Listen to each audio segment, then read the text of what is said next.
ETF index mutual funds నేర్చుకుని stock మార్కెట్లో రాణించాలనుకుంటున్నారా? వెంటనే ఈ నెంబర్కి కాల్ చేయండి.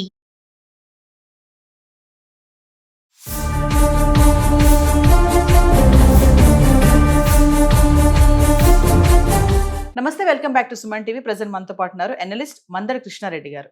నమస్తే సార్. నమస్తే అమ్మ.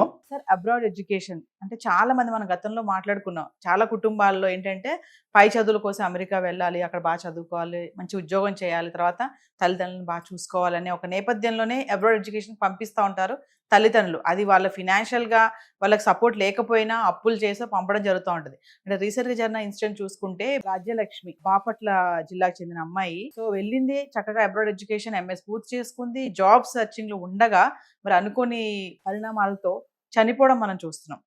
ఏది కారణమైనా సరే మరి చక్కగా చదువుకుని ఉద్యోగం చేసి చేతికి అందొచ్చిన అమ్మాయి ఇలా చనిపోవడం అనే మరణ వార్త వెళ్తాం చాలా బాధాకరం.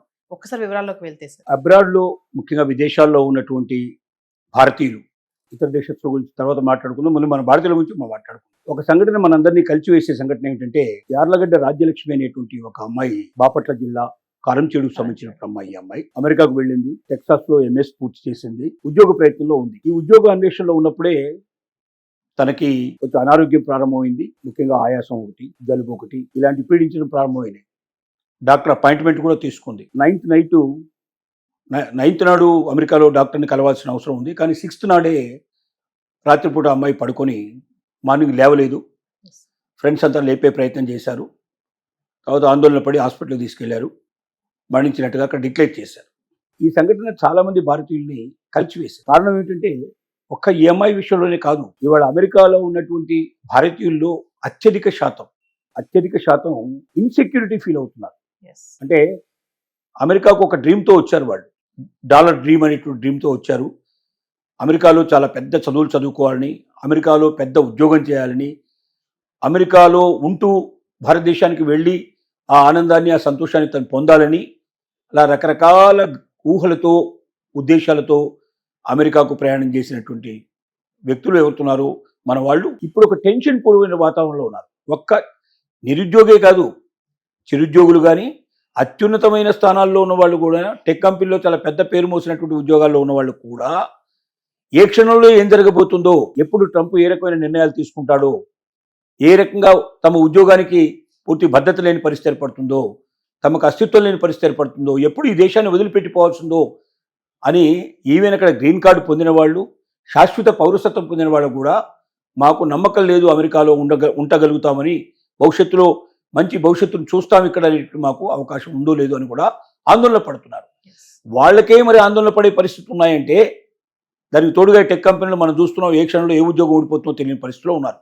ఇక అసలు ఉద్యోగమే రాని వాళ్ళు, కొత్తగా ఉద్యోగం సంపాదించుకున్న వాళ్ళ ఆందోళన ఏంటంటే, ఆ పీరియడ్ ఏదైతే ఉంటుందో, తమకు చదువు అయిపోయిన తర్వాత మధ్యలో ఉండేటువంటి ఆ గ్యాప్ పీరియడ్ ఉందో, ఆ పీరియడ్ లోపల ఉద్యోగం దొరకకపోతే ఆటోమేటిక్గా కట్టపుట్ట సర్దుకొని వెంటనే ఇండియాకు రావాల్సిన, తెలుగు ప్రయాణం రావాల్సిందే, ఇంకో మార్గం లేదు.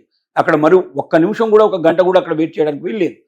అంటే ఆ లోపల ఉద్యోగం వస్తుందా రాదా, లేకపోతే నేను నా వాళ్ళకు ప్రామిస్ చేసి వచ్చింది, తర్వాత అక్కడ అప్పో సప్పో చేసి, ముఖ్యంగా రాజ్యలక్ష్మి విషయంలో చూస్తే మధ్యతరగతి వాళ్ళు, చాలా తల్లిదండ్రులు పెద్దగా డబ్బున్న వాళ్ళు కాదు, అప్పు సప్పు చేసి ఆమెను పంపించిన వాళ్ళు.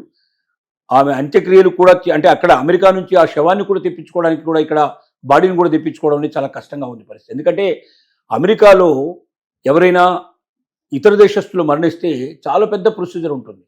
అసలు ఆ ప్రొసీజర్స్ అన్నీ పూర్తి చేసి ఆ హాస్పిటల్ నుంచి ఆ బాడీని బయటికి తీసుకురావడం అనేదే దానికి చాలా తతంగం అంతా నడుస్తుంది. దానికి ఎష్యూరెన్స్లు, తతంగాలు, నిజంగా అక్కడ ఏమీ లేకుండా సహజ మరణం జరిగిందా, ఇంకేమైనా వాళ్ళ మీద ఏదైనా హత్యా ప్రయత్నం జరిగిందా, ఇదంతా ఎంక్వైరీస్ వ్యవహారం అంతా కూడా ఒకటి ఉంటుంది. పోనీ అదంతా ఏదో రకంగా లోపల ఉండేటువంటి ఫ్రెండ్స్ ఇట్లా అంతా కలిసి సాయం చేశారనుకుంటే, అక్కడి నుంచి డెడ్ బాడీని ఇండియాకి తీసుకురావాలంటే అది విమానంలో, కార్గో విమానం కానీ విమానంలో తీసుకురావాల్సిన పరిస్థితి ఏర్పడుతుంది. ఖర్చుతో కూడుకుంది, చాలా ఖర్చుతో కూడుకున్న పని. అంటే మామూలు ఏదో విమానం టికెట్ తీసుకున్నట్టుగా ఒక 50,000 1,00,000 రూపాయలు పెట్టడం కాదు, దీనికి ప్రత్యేకమైన ఛార్జెస్ ఉంటాయి. అంత డబ్బు పే చేసి తీసుకురావాలంటే మామూలు వ్యక్తులకు సాధ్యం కాదు. రాజ్యలక్ష్మి కుటుంబం అసలే పేదరికంలో ఉన్నటువంటి కుటుంబం, మధ్యతరగతి కుటుంబం. ఆ కుటుంబానికి ఇంత డబ్బు పే చేయడం అనేది సాధ్యం కాదు. రెండు, అసలు వాళ్ళకి ఎలా తీసుకురావాలో తెలియదు, ఎక్కడి నుంచి తీసుకురావాలో తెలియదు. కాబట్టి వాళ్ళు ఏం చేశారంటే, స్థానికంగా ఉండేటువంటి ఎమ్మెల్యేని ఆశ్రయించారు. అక్కడ నుంచి వాళ్ళు మరి మిగతా వాళ్ళని, ప్రభుత్వాన్ని వాళ్ళు బహుశా సంప్రదించవచ్చు. దానికి తోడుగా అమెరికాలో ఉన్న స్నేహితులు వాళ్ళంతా కూడా దీనికోసం ప్రత్యేకంగా డొనేషన్స్ కలెక్ట్ చేస్తారు.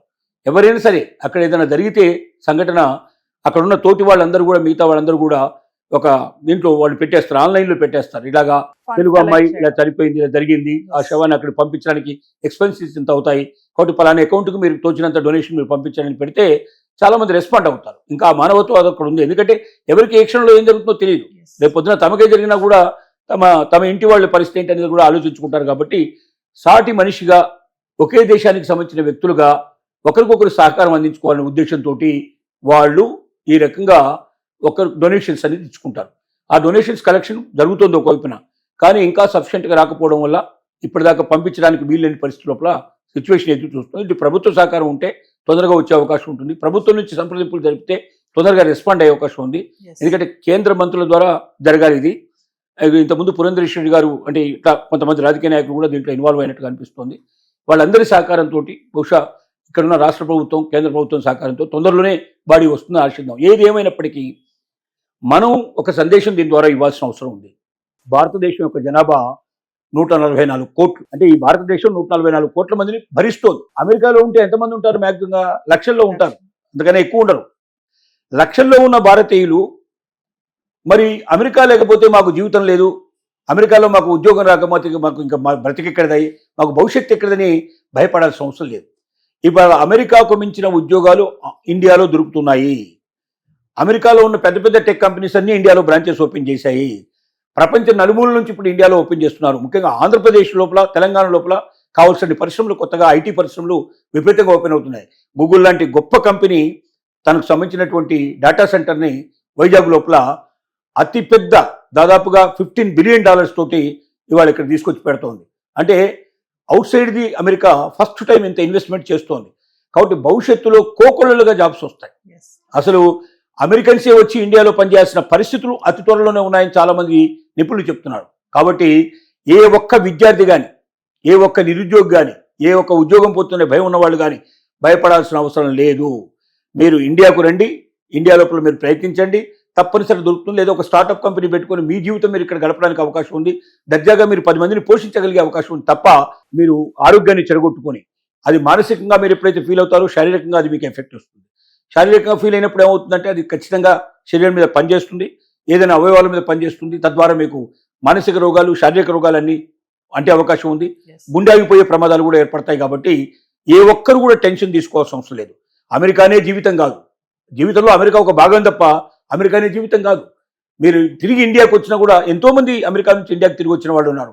ఇక్కడ గొప్ప గొప్ప విజయాలు సాధించిన వాళ్ళు ఉన్నారు, జీవితాన్ని ఆనందమయం చేసుకున్న వాళ్ళు ఉన్నారు. రెండోది, ఇక్కడికి వచ్చిన తొందరగా గుర్తింపు కానీ, ఇక్కడ దొరికేటువంటి లేబర్ కానీ, ఇక్కడ దొరికినటువంటి సౌకర్యాలు కానీ అమెరికాలో దొరకవు. ప్రతిదీ డబ్బుతో కూడుకున్న పని. అక్కడ ఎంత జీతం వస్తే అందులో సగానికన్నా ఎక్కువ భాగం ఖర్చులకే వెళ్ళిపోతుంది, ట్యాక్సెస్కే వెళ్ళిపోతుంది, మిగిలేది చాలా తక్కువ. ఆ రకంగా దాంతో కంపేర్ చేసుకుంటే ఇవాళ ఇండియాలో వచ్చే దాంట్లో పోయేటువంటి ఖర్చులు కానీ ట్యాక్సెస్ కానీ చాలా తక్కువ, మిగిలేది మాత్రం ఎక్కువ. కాబట్టి ఏ రకంగా చూసినా కూడా భారతదేశం ఇవాళ అమెరికాకు ఏమాత్రం తీసిపోదు. కాబట్టి ఎట్టి పరిస్థితుల్లో మీరు మీ ప్రాణాల మీద తెచ్చుకునే ప్రయత్నం చేయకూడదు. మీరు శారీరకంగానే మానసికంగానే మీరు అలసిపోకూడదు, మీరు ఎప్పుడు కూడా ఫీల్ కాకూడదు. ఒకవేళ అవకాశం ఉందా ప్రయత్నించండి, చివరి క్షణం దాకా ప్రయత్నించండి. దొరికితే సంతోషం, దొరకపోతే హాయిగా వచ్చేసేయండి, ఇండియాలో సెటిల్ కావచ్చు మీరు అనేటువంటి ఒక అష్యూరెన్స్ని మన కేంద్ర ప్రభుత్వాలు, రాష్ట్ర ప్రభుత్వాలు కూడా కల్పిస్తున్నాయి. కాబట్టి ఎవరు కూడా చింతపడొద్దు, ఎవరు వర్తపడకూడదు. మీ ప్రాణం మీదకి తెచ్చుకునే పరిస్థితులు మాత్రం ఎవరు తెచ్చుకోవద్దని మనం తప్పనిసరిగా విజ్ఞప్తి చేస్తున్నాం.